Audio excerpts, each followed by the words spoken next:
Right, you muppets. Welcome back to the kitchen. Today, we're tackling a Korean masterpiece that far too many people absolutely ruin. It's japchae. Not that bland, sticky mess you get sometimes. No, we're talking vibrant colors, incredible textures, and a flavor punch that'll make your taste buds sing. This isn't just stir-fried noodles.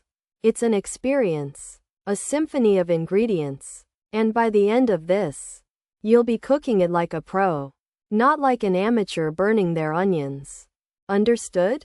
First, let's talk ingredients, because good food starts with good produce. None of that mediocre rubbish. We need 200 grams of those fantastic dangmyeon sweet potato glass noodles. Remember to soak them for at least 30 minutes. Then, 200 grams of thinly sliced beef, flank or sirloin, already marinated in a quick mix of soy sauce, minced garlic, and a touch of sesame oil for maximum flavor.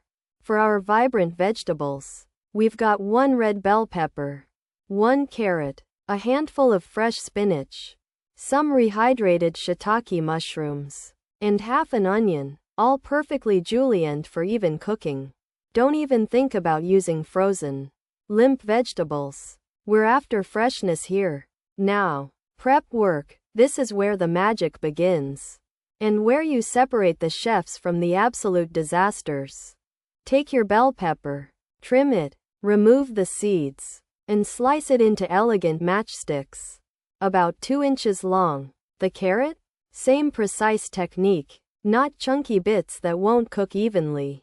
You want uniformity. Your rehydrated shiitake mushrooms get sliced thinly. And the onion? Thin crescents. Consistency is absolutely crucial here. If you've got giant chunks of some vegetables and tiny slivers of others, you'll end up with a culinary car crash. Pay attention. Right. Wok on. Medium-high heat. A splash of neutral oil. We don't want a smoky kitchen disaster. Once that oil is shimmering, not smoking, you pillock. Throw in your marinated beef. We're looking for a beautiful, golden brown sear. Just 2 to 3 minutes max. Don't overcrowd the pan. Cook it in batches if you have to. Otherwise, it'll steam rather than fry. And you'll end up with gray, sad meat. Get that beautiful caramelization. Remove it from the wok. And set it aside. See that color? That's flavor development. That's what we want. Now, into the same wok. A little more oil if needed. First, the harder vegetables, the julienned carrots and shiitake mushrooms. Stir-fry them for a couple of minutes until they just start to soften, but still have a lovely bite. Then, in go the onions and bell peppers.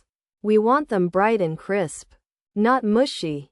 Cook for another minute or 2, stirring constantly to ensure even cooking.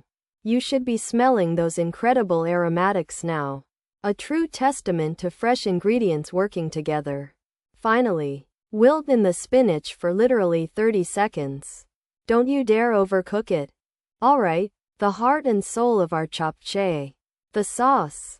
In a bowl, combine 4 tablespoons of high-quality soy sauce, 2 tablespoons of fragrant sesame oil, 1 tablespoon of granulated sugar, 2 cloves of finely minced garlic, and a good pinch of freshly ground black pepper. Whisk it all together vigorously until that sugar completely dissolves.